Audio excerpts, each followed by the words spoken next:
Hi guys, welcome to my channel. आज हम आपको आज वैसे बात करेंगे निफ्टी मेटल के बारे में। इंडेक्स, अलग अलग इंडेक्स की सेक्टरल एनालिसिस करेंगे हम। ठीक है, सेक्टर की एनालिसिस करेंगे और देखेंगे कि उस बेस पे उनके स्टॉक्स कैसे मूव कर रहे हैं।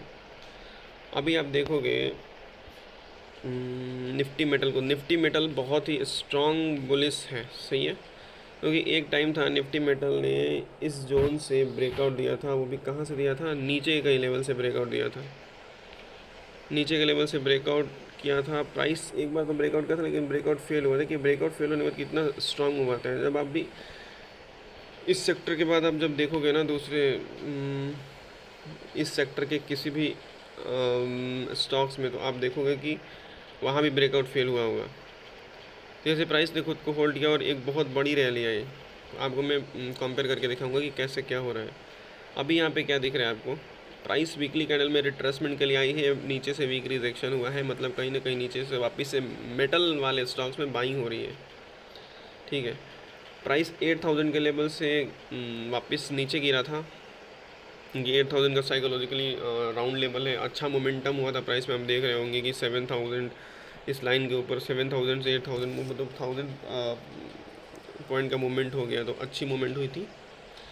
उसके बाद प्राइस ने थोड़ा सा पॉज लिया है। अब नेक्स्ट क्या हो सकता है? आप डेली कैंडल में जाके देखोगे तो एक बहुत ही प्यारी सी, जब भी ऐसी कैंडल्स बनती है रिट्रेसमेंट पे, तो एक नया हाई बन सकता है।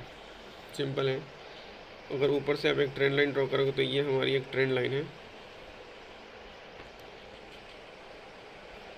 और कहीं ना कहीं प्राइस अच्छा खासा रिट्रेसमेंट के बाद, अच्छी सेलिंग के बाद प्राइस फिर से ऊपर जा रही है। एक बार को ये लेवल प्राइस को होल्ड करने की कोशिश करेगा। हमेशा याद रखिए, एक बार को ये लेवल प्राइस को होल्ड करने की कोशिश करेगा, क्योंकि ये फ्रेश सेलिंग यहीं से हैपन हुई है। तो ये लेवल प्राइस को होल्ड करने की कोशिश करेगा। कोई बात नहीं, होल्ड करने की कोशिश करेगा। एक दो कैंडल अगर रेड बनती है, फिर प्राइस यहाँ से मूव करती है, तो आपको एक अच्छा मूवमेंट ऊपर की तरफ देखने को मिलेगा। ये निफ्टी मेटल की बात कर रहा हूँ। चलिए अब निफ्टी मेटल के कुछ स्टॉक्स को देख लेते हैं कि उनका मोमेंटम कैसा है। ये तो निफ्टी मेटल के इंडेक्स हो गए। चलिए निफ्टी मेटल के हम कुछ स्टॉक्स को देख लीजिए। जैसे टाटा स्टील हो गया, एनएमडीसी, हिंडाल्को वगैरह, उनमें क्या चल रहा है, क्या इसके अकॉर्डिंग वो चल रहे हैं नहीं चल रहे हैं। चलिए बात हम एनएमडीसी की करते हैं। आपको क्या लगता है एनएमडीसी में? देखिए, सेम पैटर्न आपको इधर भी बना है। एनएमडीसी में भी अगर आप डेली कैंडल पे देखोगे तो एनएमडीसी में एक हैमर के साथ ऊपर प्राइस ने सस्टेन किया है, और ये जो आपका लेवल है जो कि फ्रेश सेलिंग का एरिया था, यहाँ से प्राइस रिजेक्शन आया है।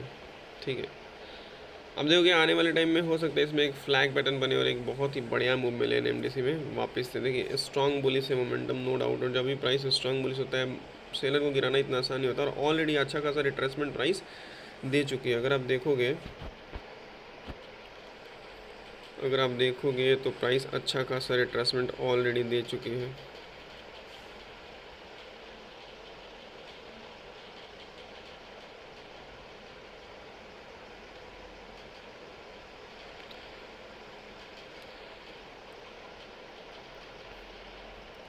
अच्छा खासा रिट्रेसमेंट देने के बाद प्राइस ऊपर मूव कर रही है। ठीक है,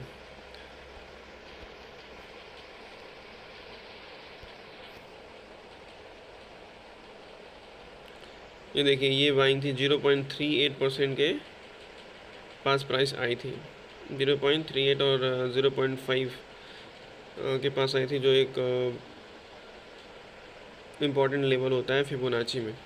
यहाँ से प्राइस ऊपर जा रही है। ठीक है, अभी क्या हो सकता है? आप देखोगे, ध्यान से देखोगे तो यहाँ पे एक फ्लैग पैटर्न बन सकता है।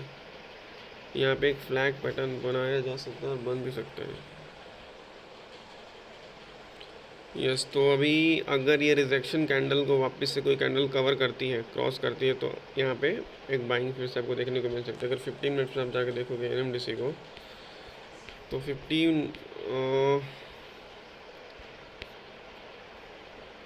15 मिनट्स में तो आपको देखो स्ट्रॉन्ग बुलिस दिख रहा है। तो कहीं ना कहीं अगर 21797 को प्राइस क्रॉस करती है, तो एक अच्छा मोमेंटम ऊपर साइड आपको देखने को मिल सकता है, जो आपको कम से कम नहीं तो आपको 224 और उसके बाद 227 रुपीज़ तक का टारगेट आपको दे सकता है। और हमेशा याद रखिए, अगर मार्केट या किसी स्टॉक का मोमेंटम बुलिश है तो आप बुलिश साइड में जाइए, आप उसे फॉल होने का वेट करिए, रिट्रेसमेंट होने का वेट करिए। रिट्रेसमेंट के बाद अगर कहीं भी डेली कैंडल पर अगर हैमर कैंडल बनती है, जैसे यहाँ पे बनी है हैमर कैंडल बनी है, प्राइस ऊपर गई भी है, देखिए लॉजिक है, सिंपल है, क्योंकि अगर सेलिंग आएगी तो एक ना एक बार रिजेक्शन वहाँ से आएगा ही, फ्रेश सेलिंग होगी, रिजेक्शन आएगा, तो यहाँ से प्राइस खुद को अगर होल्ड करती है तो फिर से आपको निफ्टी से एक अच्छा मूवमेंट मिल सकता है, क्योंकि निफ्टी मेटल के है, बुलिश है। चलिए इसके बाद हम कोई दूसरा मेटल के स्टॉक्स को देखते हैं। चलिए हिंद कॉपर को देखते हैं। हिंद कॉपर को हम वीकली चार्ट पहले देखते हैं कि क्या हुआ है। हिंद कॉपर को अगर आप एक वीकली चार्ट पे देखोगे तो बहुत ही बढ़िया मोमेंटम हुआ है प्राइस में, मतलब कहीं ना कहीं स्ट्रॉन्ग मोमेंटम ये बताती है कि इसमें बहुत स्ट्रॉन्ग बायर्स है। वॉल्यूम भी देखोगे तो वॉल्यूम अच्छी आई है, और वीकली कैंडल हैमर क्लोज हुई है। इसका मतलब क्या है, प्राइस में जितना रिट्रेसमेंट होना था हो चुका है। यहाँ से अगर प्राइस गैप अप खोल के खुद को होल्ड करती है तो आपको एक नया हाई देखने को मिल सकता है वंस अगेन। तो आप अगर वन डे कैंडल में जाएंगे तो आप देखोगे काफ़ी टाइम से प्राइस कंसोलिडेशन फेज में है। सही है, काफ़ी टाइम से प्राइस कंसोलिडेशन फेज में है।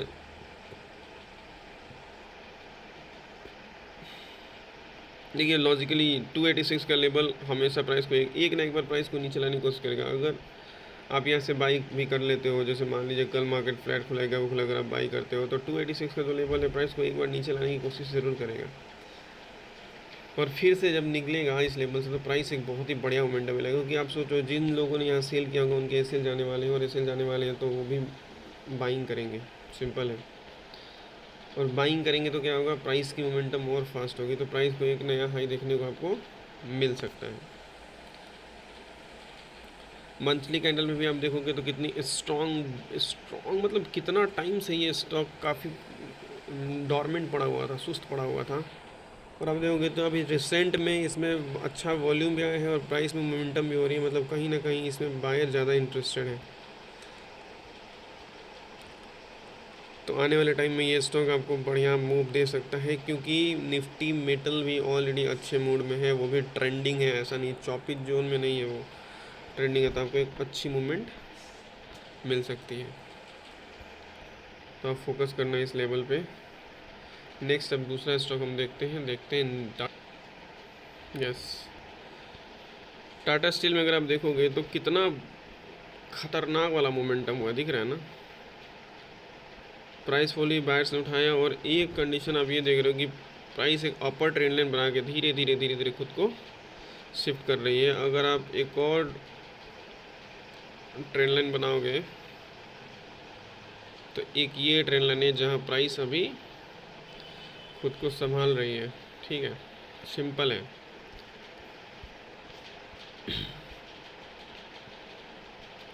मतलब ऑलरेडी प्राइस बहुत बार इस ट्रेंड लाइन से टकरा चुकी है, एक बार, दो बार, तीन बार और चार बार, 4 टाइम्स प्राइस इस ट्रेंड लाइन से टकरा चुकी है। तो बार बार ऊपर ट्रेंड लाइन से टकरा रही है और ये अपशिफ्ट हो रहा है, जैसे ये नीचे की जो लाइन है वो अपशिफ्ट हो रही है, कहीं ना कहीं ये जो प्राइस खुद के लोगों को ब्रेक नहीं करना चाहती, ये तो आप ये देख रहे हो कि यहाँ से प्राइस धीरे धीरे खुद को ऊपर शिफ्ट कर रही है, एक ट्रेंड लाइन बन रही है, एक चैनल बना हुआ है, और कहीं ना कहीं ये लेवल ऑलरेडी टेस्ट हो चुका है। कहीं ना कहीं इस लेवल से प्राइस एक बार को डाउन जा चुकी है और प्राइस वापस ऊपर जा रही है, और ऊपर इसे रोकने के लिए कुछ भी नहीं है। अगर प्राइस यहाँ से मूव करती है, अगर डेली कैंडल में चलते हैं,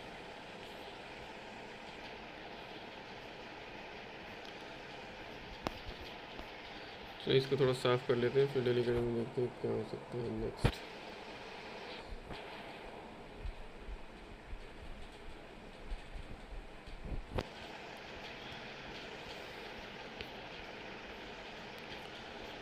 देखिए सेम स्ट्रक्चर वहाँ भी बन रहा था कि वहाँ पे हैमर बना था निफ्टी मेटल में, यहाँ भी एक हैमर बना है। तो अगर आपको टाटा स्टील बाई करने तो कम से कम 138 140 के ऊपर टाटा स्टील को बाई कीजिए। अपर ट्रेंड लाइन प्राइस को ज़्यादा टाइम तक रोक नहीं पाएगी, जितना रोकना था रोक लिया, क्योंकि ये जो आप देखोगे हर बार क्या हुआ है, हर बार अच्छी खासी सेलिंग आई है प्राइस में, लेकिन इस बार देखिए, इस बार सेलिंग नहीं आ पा रही है, सेलर एक्टिव नहीं हो रहे हैं वहाँ पे, क्योंकि कहीं ना कहीं प्राइस को ऊपर जाना है। निफ्टी मेटल बुलिश हुआ तो निफ्टी टाटा स्टील अच्छा मूवमेंट आपको दे सकते हैं। ये देता है तो वन मूवमेंट देता है और फिर रुक जाता है। इसका कहानी ऐसा है, थोड़ा स्लो चलने वाला स्टॉक है, ज़्यादा तेज़ नहीं चलता, या बोल सकते हो स्लो चल रहा है अभी, क्योंकि ऑलरेडी बहुत अच्छा रैली दे चुका है। आप देखोगे वीकली कैंडल में तो एक बहुत ही बढ़िया रैली दे चुका है टाटा स्टील, कि एक टाइम जब यहाँ पे आप देखोगे धीरे धीरे प्राइस नीचे आ रही थी, धीरे धीरे प्राइस नीचे आ रही थी और कितनी ख़तरनाक तरीके से ऊपर गई है। तो अगर आप एनालिसिस करोगे तो ये देखिए 23 नवंबर 2020 में जो इसने ब्रेकआउट दिया था, ये प्राइस लेवल इसका था 44 रुपये का स्टॉक, 16 अगस्त 2021, मतलब एक साल भी नहीं हुए और ये स्टॉक 148 45, मान लीजिए 150 हो गया। सोच रहे हैं आप 40 रुपये का स्टॉक 150 हो गया, एक साल से भी ज़्यादा नहीं लगे, 3 टाइम से भी ज़्यादा रिटर्न दिया है इस स्टॉक्स ने अपने बायर्स को। और आप आज टाटा स्टील जब से देख रहे हो आप, चॉपी है, रियली चॉपी होना भी चाहिए यार, क्यों नहीं होगा, सिंपल सी बात है। इतना रिटर्न देने के बाद इसमें और बाइंग एक्सपेक्टेशन कौन करेगा भाई। लॉजिकली सोचो कि अगर कोई स्टॉक आपको 3 गुना 4 गुना रिटर्न दे रखा है, आप उसमें और होल्ड करने की एक्सपेक्टेशन रखोगे, आप भी सोचोगे चलो बेच देते हैं, तो वही हो रहा है। प्राइस काफ़ी टाइम से कंसोलिडेशन में है। अब देखोगे कि अगस्त 2021 के बाद प्राइस कहीं गई ही नहीं है, उसने कभी अपने हाई को ब्रेक नहीं किया, नीचे ऊपर बस ऐसे ही कर रहा है। तो अकॉर्डिंग टू माई एनालिसिस मुझे ऐसा लग रहा है कि इसमें एक अच्छी मोमेंटम फिर से आ सकती है। कंडीशन ये कि प्राइस अपने लो को ब्रेक नहीं करना चाहिए। मैं नहीं बोल रहा इसे आप कल ही खरीद लो, बट इसे अपने वॉच लिस्ट में रखो। 110 का लेवल ब्रेक नहीं होना चाहिए, इसके नीचे प्राइस अच्छा खासा फॉल हो सकता है, लेकिन अभी कुछ फॉल नहीं हो सकता। अभी 140 के ऊपर प्राइस को एक बहुत बढ़िया मोमेंटम मिलेगा। 140 के लेवल के पास अगर प्राइस खुद को होल्ड करने में कामयाब हो जाती है तो आपको एक ऐसी रैली फिर से देखने को मिल सकती है टाटा स्टील में। ये स्टॉक है जो काफ़ी टाइम से चला नहीं है, आप देखोगे बहुत लंबे टाइम से ये स्टॉक चला नहीं है, काफ़ी कंसोलिडेशन हो गया इसमें। इसने जिसने भी इसमें इन्वेस्ट करा है, जिसने इसमें बाई करा है अपने लेवल पे, जैसे मान ली 120 30 40, कुछ भी रिटर्न नहीं दिया इसने। कब से रिटर्न नहीं दिया इसने? अगस्त 21 से लेके मतलब पूरा एक साल से ज़्यादा हो गया टाटा स्टील ने अपने अपने क्या बोलते हैं बायर्स को अच्छा रिटर्न नहीं दिया है। जिन्होंने जिन्होंने बाई किया होगा ऑलमोस्ट मार्च अप्रैल 21 में भी बाई किया होगा, तो हाँ वो थोड़े बहुत प्रॉफिट में होंगे, बट कोई ढंग का रिटर्न स्टॉक ने दिया नहीं है। तो मूवमेंट अच्छा आ सकता है, नो डाउट।